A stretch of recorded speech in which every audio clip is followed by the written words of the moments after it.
தமிழ் சினிமாவின் பெரும் ஆளுமை. ஒரு 1970கள் வரைக்கும் ஸ்டுடியோக்குள்ள முடங்கி கிடந்த கேமராக்களை கிராம வரப்புகளில் ஓட விட்டவர். இதுதான் என் மொழி, இதுதான் என் இனம், இதுதான் என் கலாச்சாரம்னு தமிழ் மக்களுடைய வாழ்க்கையை வெள்ளித்திரை மூலமா உலகுக்கு எடுத்து சொன்னவர் நம் பாசத்திற்குரிய ஐயா பாரதி ராஜா அவர்கள். வணக்கம் சார். கருமேகங்கள் கலைகின்றன. இந்த படத்துல உங்களுடைய கதாபாத்திரத்தை பத்தி நீங்க சொல்லுங்க. என் இனிய தமிழ் மக்களே, உங்கள் பாசத்திற்குரிய பாரதி ராஜா. கருமேகங்கள் கலைகின்றன. நான் எவ்வளவோ இடங்களில் சொல்லிட்டேன். பட் புதிய தலைமுறை நேயர்களுக்கு அது பிரத்யோகமாக இருக்கும்.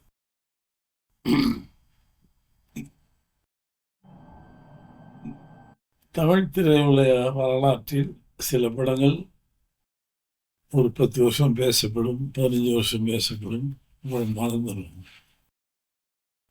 பட் சில படங்கள் வருடக்கணக்கில் பேசப்படும். பராசக்தி இருக்கு, அது 50 ஆண்டு ஆனாலும் பேசுவோம். 14 இருக்கு, 40 வருஷம் ஆனாலும் பேசுவோம். அதை போன்றது ஒரு சொல்ல முடியாது, ஒரு அற்புதமான திரை காவியம் கருமேகங்கள் கலைகள். நான் இதில் பார்ட்டிசிபேட் பண்ணியிருக்கீங்க அப்படின்னு நான் சொல்லலை. உதவ நான் நிறைய ஜெலஸ் உண்டு. பெங்காலி படம் பார்க்குறேன், மராட்டி படம் பார்க்குறேன், மலையாள படம் பார்க்குறேன், எவ்வளோ படங்கள் பார்க்குறோம். நானும் தான் படம் பண்ணி பார்த்தேன். But life with life and naturality and கதையம்சம், கேரக்டரைசேஷன், இது முழுமையாக உங்களுக்கு படம் கருமேகங்கள். நீங்கள் முழு நேர நடிகராக பயணிக்க தொடங்கியதுலேருந்து குரங்கு பொம்மை படமாகட்டும், பாண்டிய நாடு படமாகட்டும், நீங்கள் ஒரு இன் அண்ட் அவுட் ஒரு எக்ஸ்ட்ராடினரி பெர்ஃபார்மர் அப்படின்றத நாங்கள் புரிஞ்சுக்கிட்டோம். அந்த வகையில் இந்த படத்தில் நீங்கள் ஏற்று நடித்த இந்த ஜஸ்டிஸ் ராமநாதன் கதாபாத்திரம் உங்கள் லைஃப் டைம் கேரக்டர்னு சொல்லலாமா? எப்படி சொல்கிறதுன்னு தெரியல. நான் கல்லூரியில் நடித்தேன், மனிதத்தனம் படத்தில் கூட நடித்தேன். 2-3 படங்கள் நடிக்கும்போது இன்வால்வ் ஆகி தான் பண்ணுவேன் எப்போவுமே. இது நம்ம வீட்டு பிள்ளையாக தான்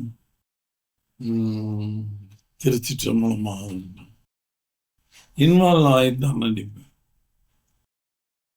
அந்த கதை என்ன, அந்த கதாபாத்திரம் என்ன. இந்த படத்தில் ஒரு ஸ்பெஷாலிட்டி, ஒரு சினிமாவில் ஒரு கேரக்டராக அதை உள்வாங்கணும். பட் இந்த ராமநாதன், ஜஸ்டிஸ் ராமநாதன் ஒரு டைப் இந்த கேரக்டரை உள்வாங்கி இந்த சரியாக நான் பண்ணுவேனான்னு எனக்கு ஒரு டவுட் இருந்தது. தங்கிட்ட சொன்னேன், உங்களுக்காக தான் இந்த கேரக்டரே அப்படின்னு. அந்த நம்பிக்கையில் தான் நடிக்க ஆரம்பிச்சு.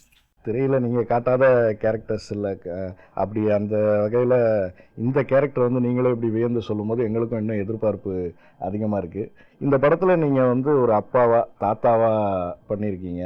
திருச்சிற்றம்பலம் படத்தில் ஒரு கேஷுவலான ஒரு ஜாலியான தாத்தாவை நாங்கள் பார்த்தோம். அந்த தாத்தாவுக்கும் இந்த தாத்தாவுக்கும் என்ன வித்தியாசம்? அது சராசரி தாத்தா எல்லா வீட்லேயும் இருப்பாங்க. இந்த தாத்தா ஒரு வைராக்கியம் உள்ள ரிட்டையர்ட் ஜட்ஜ்.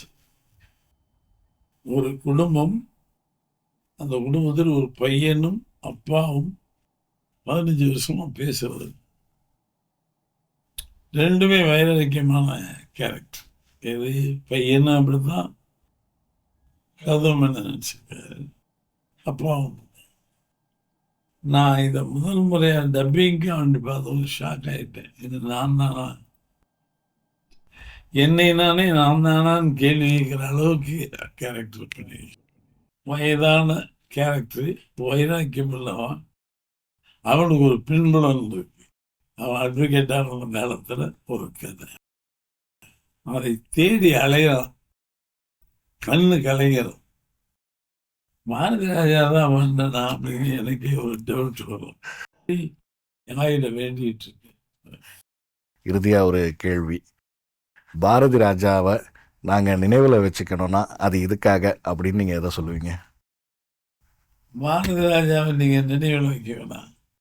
என்னுடைய படைப்புகள் காலம் தாண்டி நின்றுச்சுன்னா உங்கள் பிள்ளைய பார்த்துட்டு இப்படி ஒரு படமான்னு சொன்னால் அதுதான். நிச்சயம் அது காலகாலத்துக்கும் நடக்கும்னு எங்களுக்கு நிச்சயமாக தெரியும். உங்கள் நேரத்தை ஒதுக்கி எங்களுக்கு பேட்டி அளித்ததுக்கு ரொம்ப நன்றி சார். என்ன ரொம்ப நன்றி.